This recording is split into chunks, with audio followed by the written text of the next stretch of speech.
Овде кога зборуваме за европските вредности или за нашиот пат кон Европската Унија, многу е важно на граѓаните да им покажеме низ примери што значи Европската Унија.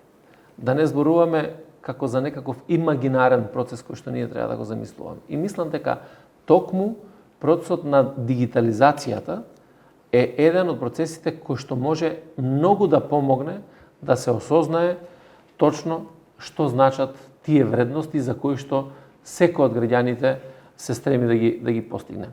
А ние вложивме многу за да создадеме прво база за да можеме да имаме дигитални услуги. Бидејќи, знаете, превземањето на раководството на МВР во 2017 година значеше и наследување на електронски систем кој што беше стар некаде околу 50 години.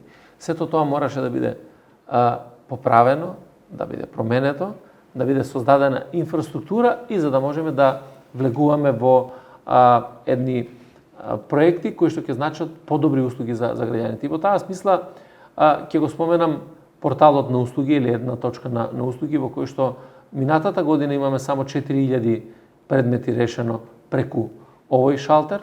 Ова година до јуни месец практично околу 300 предмети кои што се решени токму преку оваа една точка на услуги. Направивме дигитално државјанство, значи граѓаните веќе можат по дигитален пат преку компјутери, преку лаптоп, преку мобилен телефон и така натаму да извадат уверение за државјанство и веќе подготвуваме и нови сервиси кои што можат да ги употребат граѓаните.